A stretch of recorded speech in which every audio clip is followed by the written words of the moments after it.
نحمدہ و نصلی علی رسولہ الکریم، اما بعد، اعوذ باللہ من الشیطان الرجیم، بسم اللہ الرحمن الرحیم۔ رب اشرح لی صدری ویسر لی امری واحلل عقدۃ من لسانی یفقہوا قولی، صدق اللہ العظیم۔ بسم اللہ الرحمن الرحیم۔ لاکھوں کروڑوں درود نبی پاک صلی اللہ علیہ وآلہ وسلم پر اور آپ کے آل پاک پر۔ معزز سامعین و ناظرین، السلام علیکم ورحمۃ اللہ وبرکاتہ۔ معزز سامعین و ناظرین، رحمان وائس ولاگس میں آپ کو خوش آمدید کہتے ہیں۔ معزز سامعین و ناظرین، آج جو میں آپ کے سامنے انبیاء علیہ السلام کا تذکرہ بیان کروں گا، ان کا نام ہے حضرت موسیٰ علیہ السلام اور حضرت ہارون علیہ السلام۔ تو چلیے شروع کرتے ہیں، میرے ساتھ رہیے گا۔ بسم اللہ الرحمن الرحیم۔ حضرت موسیٰ علیہ السلام اور حضرت ہارون علیہ السلام دونوں حقیقی بھائی ہیں، اور حضرت ہارون علیہ السلام حضرت موسیٰ علیہ السلام کے سے 3 سال بڑے تھے۔ اللہ تعالیٰ نے حضرت موسیٰ علیہ السلام کو نبوت سے سرفراز فرما کر حکم دیا، اذهب الی فرعون انہ طغی، سورہ طٰہٰ۔ حضرت موسیٰ علیہ السلام نے زبان میں لکنت کی وجہ سے اللہ تعالیٰ سے درخواست کی کہ میری معاونت کے لیے میرے بھائی حضرت ہارون علیہ السلام کو میرا وزیر اور نبی بنا دیجیے تاکہ تبلیغ کے کام میں مجھے آسانی ہو جائے۔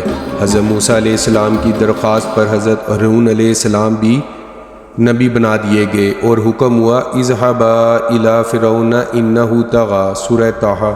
چونکہ اصلاحی اور تبلیغی کاموں میں دونوں بھائی مل کر اور ایک ساتھ ہی کام کرتے رہے، اس لیے ان دونوں کا تذکرہ ایک ہی ساتھ ذکر کیا جا رہا ہے۔ حضرت موسیٰ علیہ السلام اللہ تعالیٰ کے مقرب اور بنی اسرائیل کے مشہور و معروف انبیاء میں سے ہیں۔ آپ علیہ السلام کے مقرب ہونے کا اندازہ اس سے کیا جا سکتا ہے کہ قرآن مجید میں آپ کا نام 130 جگہ آیا ہے۔ آپ کو کلیم اللہ بھی کہا جاتا ہے، کیونکہ نبوت ملنے کے وقت اللہ تعالیٰ نے آپ کو شرف ہم کلاہی سے نوازا۔ ارشاد ہے، وَكَلَّمَ اللَّهُ مُوسَىٰ تَكْلِيمًا، سورہ نساء۔ قرآن پاک میں آپ کا اتنا تذکرہ آنے کی ایک وجہ تو یہ ہے کہ آپ کے حالات حضرت خاتم النبیین صلی اللہ علیہ وآلہ وسلم کے حالات سے بہت مشابہ ہیں۔ دوسری وجہ یہ ہے کہ آپ کے حالات سن کر حضور خاتم النبیین صلی اللہ علیہ وآلہ وسلم اور آپ خاتم النبیین صلی اللہ علیہ وآلہ وسلم کے جانثار صحابہ رضی اللہ عنہما کو تقویت اور سکون رہے کہ تبلیغ دین کے کام میں اس قسم کی تکلیفیں برداشت کرنا سنت انبیاء علیہ السلام ہے۔ آپ علیہ السلام کی پیدائش ایسے پراشوب اور پرفتن وقت میں ہوئی جب فرعون کی طرف سے بنی اسرائیل میں پیدا ہونے والے ہر لڑکے کو قتل کرنے کی مہم زور و شور سے جاری تھی، مگر اللہ تعالیٰ نے اپنی رحمت سے آپ علیہ السلام کو بالکل محفوظ رکھا، بلکہ آپ کی پرورش اس دشمن فرعون کے گھر کرائی۔ جب پیدا ہوئے تو والدہ کی بڑی فکر ہوئی کہ میرے بچے کا کیا ہوگا، دشمن تو اسے زندہ نہ چھوڑیں گے اور دیگر بچوں کی طرح اسے بھی قتل کر دیں گے۔ اللہ تعالیٰ نے والدہ کے دل میں الہام فرمایا کہ تم فکر نہ کرو اور اپنے لخت جگر کو ایک صندوق میں رکھ کر ہمارے بھروسہ پر دریا کی موجوں میں ڈال دو، جیسا کہ ارشاد باری تعالیٰ ہے، لا تخافی ولا تحزنی انا رادوہ الیکی وجاعلوہ من المرسلین، سورہ قصص۔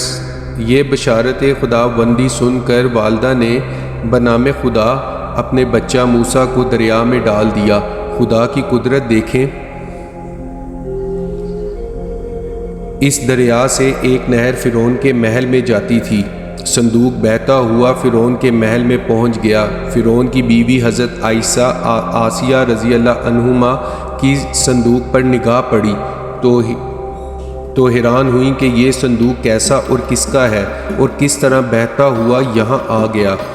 کھول کر دیکھا تو چاند سا بچہ صندوق میں کھیلتا ہوا دکھائی دیا، جس سے حیرانی اور بھی بڑھ گئی اور فرعون سے کہنے لگیں، قرۃ عین لی ولک، یہ بچہ میری اور تیری آنکھوں کی ٹھنڈک ہے، یہ ہے کرشمہ قدرت کے دشمن کے گھر میں پہنچا کر اس سے ہی حفاظت و پرورش کرائی۔